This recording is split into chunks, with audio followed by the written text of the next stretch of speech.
Hello, my name is Michael Hammer, and I'd like to share with you some of the results and findings of our Phoenix research study on the role of the process owner. Now, the term process owner is a term that you may have heard. In fact, it's a term that you may have used. It's becoming a very popular term these days, almost as popular, in fact, as the term re-engineering itself.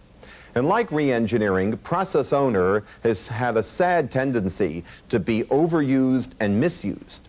And the goal of this study was to determine what the real meaning and nature of this concept and term is, and to determine how the role of the process owner needs to be filled in modern organizations.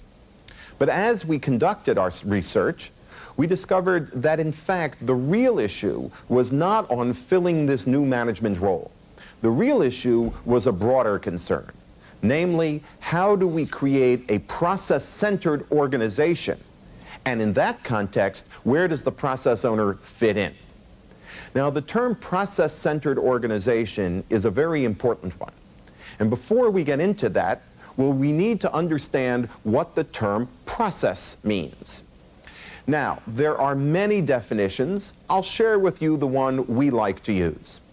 A process is a group of tasks that together create value for a customer. It's a very simple idea. Let me give you a couple of examples. Order fulfillment is such a process. Order fulfillment consists of a great many different tasks and activities. For example, there's receiving the order, putting it into the computer, checking it, validating it, allocating inventory, doing manufacturing planning, picking, packing, traffic planning, shipping, lots of different steps. The question is, which one of those steps, all by itself, creates value for the customer? The answer, of course, is none of them. Not one, standing on its own, gets much accomplished. Shipping, for example, accomplishes nothing unless it has all the results of the previous steps to work with. Only by putting all these steps together into a coherent process does the work get done. The trouble is that in traditional organizations, our processes are in very bad condition. They're fragmented. In a traditional organization, each one of those different steps is performed by a different functional department. The order entry is probably done by sales administration. The inventory allocation is done in the warehouse, and the traffic planning is done by logistics. No one has an overall understanding of the total process, nor does anyone have end-to-end responsibility for that process. Everyone is responsible for his or her piece. Indeed, there's no measurement of the process as a whole. If I go into a typical organization and ask, how much does it cost you to fill an order? How long does it take you to fill an order? Nobody has a clue. People can tell me how much it costs or how long it takes to perform the individual tasks, but not the whole process, because the process doesn't fit in our organizational structure. It cuts across it. It is only by integrating work from many different departments and somehow bringing them together that the process actually gets performed. And no one has end-to-end accountability, understanding, or responsibility for it. And consequently, a process like order fulfillment is afflicted with a lot of problems. There are all these handoffs between those different organizations, which leads to lots of delay, lots of overhead costs because of all the checkers and coordinators, and rigidity and inflexibility because nobody has a big picture which would allow them to respond to particular customer needs. I'll give you examples of some other processes. New product development is such a process. It starts with an idea and ends with a design for a new product. Now, is new product development the same as R&D? Not at all. New product development is a process. R&D is an organization, a collection of scientific and technical people in your organization. Now, do the people from R&D participate in the new product development process? I certainly hope so. Otherwise, you're likely to have some very odd products coming out. On the other hand, are people from R&D the only people who participate in new product development? Not at all. There are people from finance, from marketing, from manufacturing. Lots of people have skills and knowledge needed for the performance of the new product development process. Indeed, do people from R&D participate in any processes other than new product development? Once again, the answer is yes. R&D people might participate, say, in the customer service process. If a customer calls up with a complex question, who's better qualified to answer it than the technical people who were the key developers of the product in question? In other words, the relationship between our organizational units and our processes is a complex one. Lots of different organizational units are involved in a given process, and a given organizational unit probably participates in many processes. In other words, there's not a simple identification between our existing management structure and our processes. That's why we have the kind of problems we talked about before. In modern organizations, we've realized that a great many of our performance problems derive from our lack of emphasis on processes, on the fact that they are fragmented, invisible, and unmanaged. So therefore, you might have a sales representative that comes in with an order from a new customer, and the customer would say, this is a small order, but if you fill it quickly, I'll have a lot of business to follow. And it goes through a whole series of people doing the different pieces of it. Finally, it comes to the fellow who's going to do the traffic planning. And he looks at it and he says, gee, this is a small order. If I send it out fast, my shipping costs are going to go up. The trouble is, I'm measured on shipping costs. You tell me the customer needs it fast, but my focus is shipping and my measurement is shipping cost. It'll go by boat.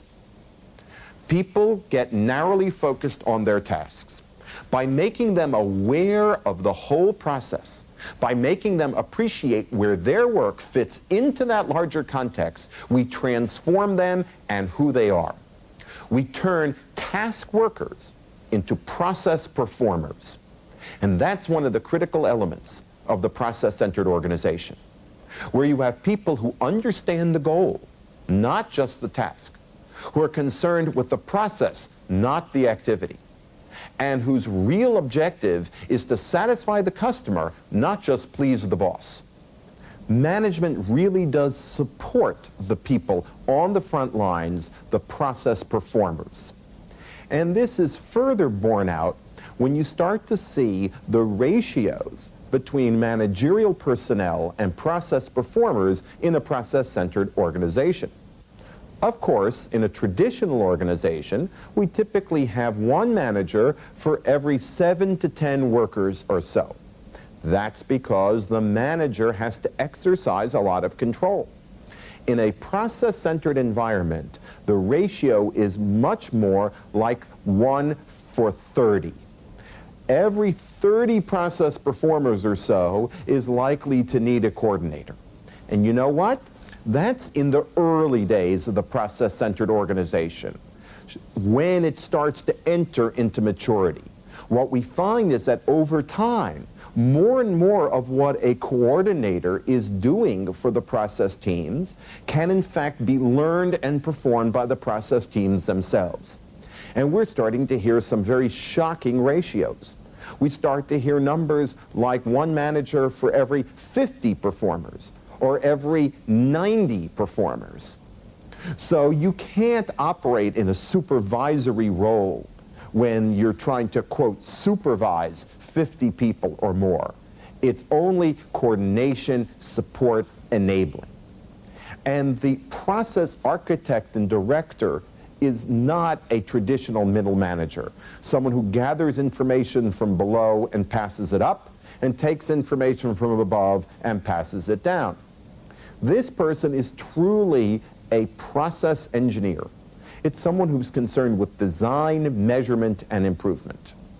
And a process executive is not just a senior decision maker. He or she really has to be a leader, to look at the long term, to appreciate customers' strategic direction, and to communicate and share that vision with his or her people. It's a very different role for management because we have a real different kind of person doing the work on the front line. Let me conclude with one last observation.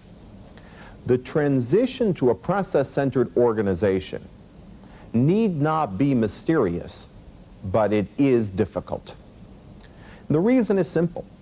We're asking people to change in major ways.